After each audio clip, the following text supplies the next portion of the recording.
Now, you may think another vegan crab cake or vegan chicken finger might be a healthy option, but new research says that might not be the case. And for more, Dr. Iris Gorfinkel joins us now as we run down some of the latest health headlines. Dr. Gorfinkel, good morning. Plant-based diets, I think generally we kind of accept that they're supposed to be healthier for us, that they've got a lot of health benefits. But tell us more about this new research.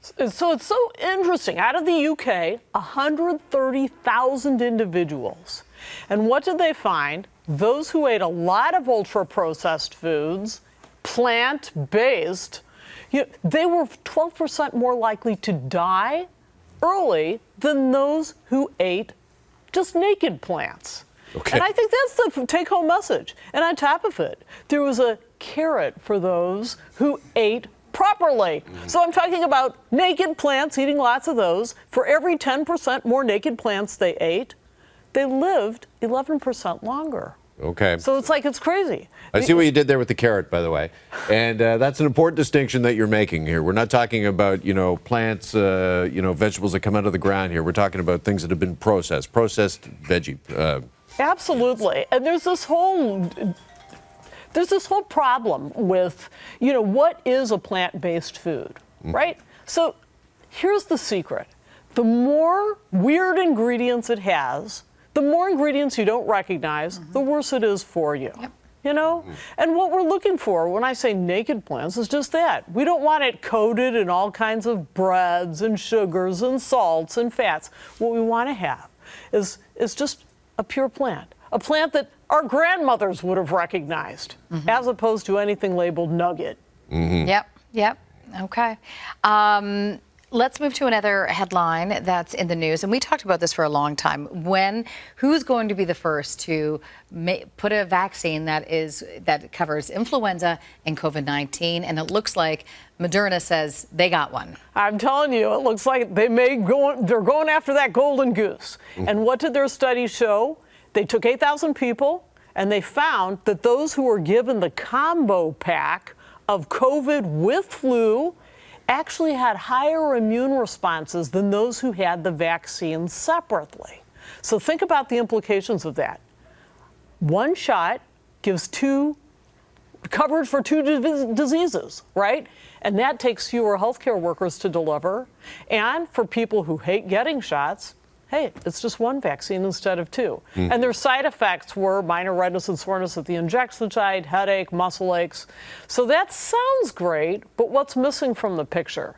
We don't know about hospitalization and death. And of course, those are big things when it comes to vaccines that we take in the fall. Okay, but so this is still in the approval process. This hasn't been approved yet. Okay. And it's not going to be out at the earliest. We're talking about next fall. 2025. Okay. All right, so still a little while away.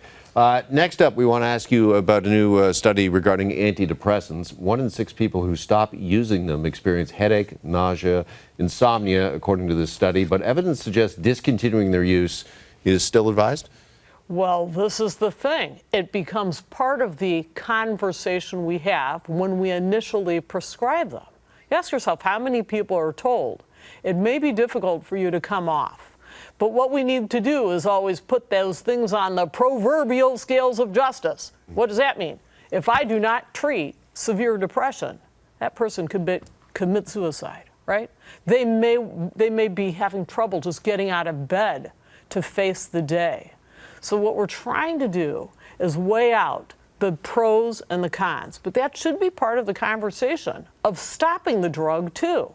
A warning that, hey, there's a good chance you're going to get side effects when you stop. And irritability is also on that list. It's not just headache and insomnia. It's irritability. And people need to understand that could be coming from stopping the drug and not from their depression or anxiety that they'd had to begin with.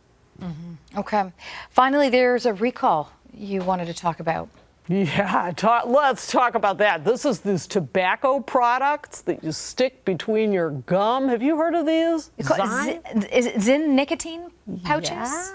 Yeah, these products, Zyn, Zyne, ZYN, who knows what it's pronounced, but you put it between there, and it's like, there's only one approval in Canada, and it's for smoking cessation.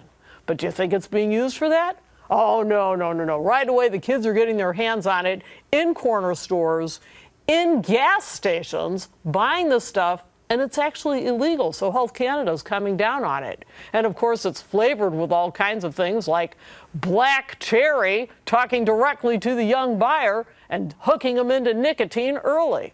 It sounds kind of almost like tobacco that you would put in. Yeah, that's kind of where the idea came from. And we've got nicotine receptors in the brain. And it makes our heart go a little faster. Makes the blood pressure go up. It raises blood sugar. So we have to be careful with these products and how they're marketed to kids. All right, something to be aware of for sure. Dr. Iris Gorfinkel, great to see you as always on a Friday, and have a great weekend. Thanks so much for having me.